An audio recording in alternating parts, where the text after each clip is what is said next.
welcome. This is Erica Glessing, and I am really joyful to have you join me today on the Erica Glessing Show, where you receive 8 minutes of daily inspiration for entrepreneurs and lightworkers. And my next guest takes on a topic that's pretty horrendous for some people, because changing your habits around alcohol and smoking and stress and weight, these are things that are really challenging for a lot of people. So I'm very joyful to have Jackie with us today. Her name is Jackie Maclean, and nice to meet you, Jackie. How are you? I am doing really awesome, and I am so thrilled and excited to be here, Erica. So you got to live in Dubai. What was it like to live in Dubai? I have a little bit of jealousy. I lived in Dubai for 17 years. 3 of my 4 kids were born in Dubai. Wow. It was a beautiful, wonderful experience. Beautiful, wonderful experience. Yeah. Where do you live now? I live in the most beautiful place on earth, Vancouver, Canada. Okay. You know, I've been to Vancouver, and it truly is beautiful. It is. A lot of water, which is so nice. I'm in California, so I love my beaches myself. I find California, I love it here, but I also like where you are too, of course. So, Yeah. you know, let's talk a little bit about alcohol, because we can talk about so many topics, and sometimes people make a mistake of trying to do everything in a short interview. So why don't we just sort of jump into that alcohol thing, where someone uses alcohol to maybe quiet a busy mind, or someone starts drinking a little bit, and then all of a sudden they're drinking more, and then all of a sudden they're drinking more. What kinds of tools are available for that? Yeah. So I teach my clients a very simple, easy tool called hypnosis, which is all about shifting patterns, changing habits, changing their beliefs, right? So when you say alcohol and they're drinking more, and they're drinking more, and they're drinking more, most people try to call it a bad habit, right? Their assumption of, oh, I'm drinking too much. Oh, this is a bad habit. I've got to stop this bad habit. So they're not knocking on the right door, so to speak, to change that habit. You know, that's so true. I think self-judgment is such a powerful way of sticking something in place. It's like, it's counterintuitive. Like when you judge yourself for a habit, you just kind of ingrain it worse, don't you? Yeah, totally. It's embedded in our subconscious mind, right? That's why it's so difficult. Most people find it so difficult to break the pattern, break the habit. So, you know, how do I know which door to knock on? If I'm knocking on the incorrect door, the wrong door, how do I know which door to knock on? So that brings us to the mind, Erica. There are, you know, I like to explain this in simple terms. There are 2 aspects to the mind: the conscious mind, the subconscious mind. Most of us are familiar with these terms. Now, it's a pretty high level audience. I would say, you know, we have a lot of healers and educators, and we have a lot of very high level consciousness people. I think though, when we look at, you know, what shows up for me to ask you is the difference between, like, since we're still kind of in the beginning of the year, like a New Year's resolution and like forever change. Yeah. How can something go from like a New Year's resolution to a forever change? Yeah, so that brings us to the mind again. Most people are using willpower, for example, to change the habit. We're talking about alcohol here. I'm drinking too much.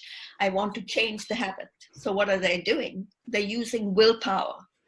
Now, it probably works in the interim for a few days, a couple of weeks, and then we have a tendency to go back to same old, same old.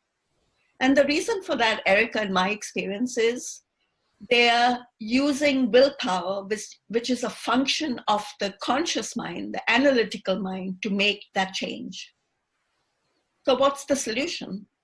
the solution is to knock on the right door. And the right door in this case is our subconscious mind, where we hold all of our beliefs, our behaviors, our habits.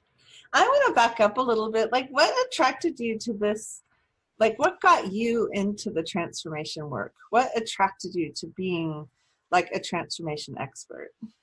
You know, I was a staunch Catholic for years, for decades, for decades.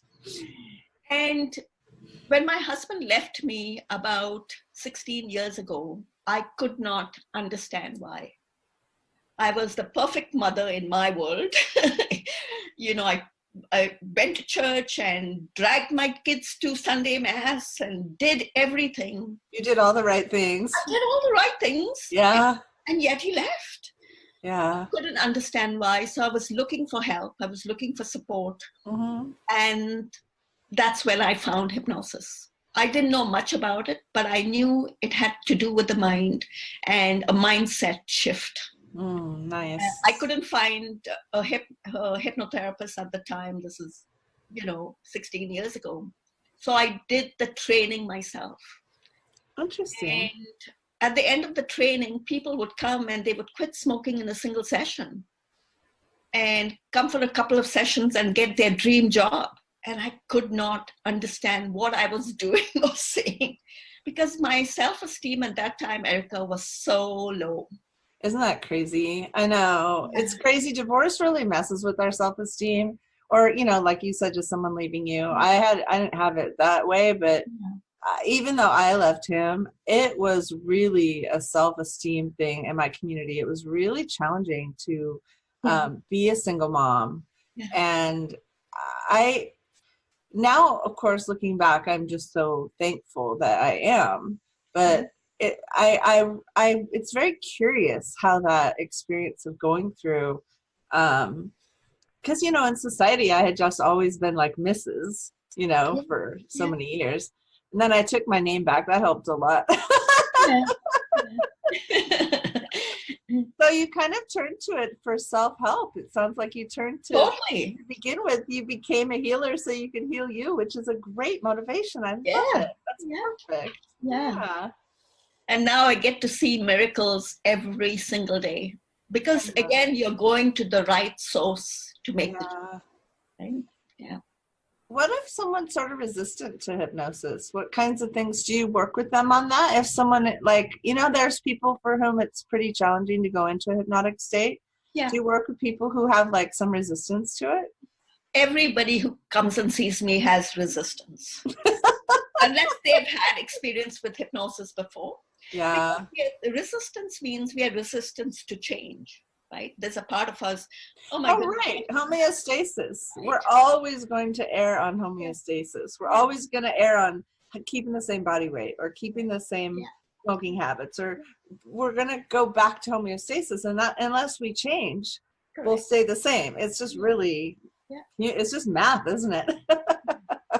So the only difference is when people have less resistance, I help them go into that altered state within, a minute or so. Wow. If somebody has more resistance, it takes about 25, 30 minutes. That makes sense. Put that in, that's the only difference. That makes once sense. they let go, change occurs. Yeah. Well, I'm looking on your site. For anyone who joined me a little bit late, this is Jackie Maclean. She is a gifted hypnotherapist, and I'm so glad she could come today. She has a free consultation available on her site. Yeah. So why don't you let people know how they can reach you and find out more? They can reach me on Facebook or go to my site. It's thepowerwithin.ca. So that's www.thepower, P-O-W-E-R, within, WITHIN.ca. thepowerwithin.ca. Thank you. Thank you so much for coming. Yeah, that was awesome. It was fun. I enjoyed this. I enjoyed our time together, Erica.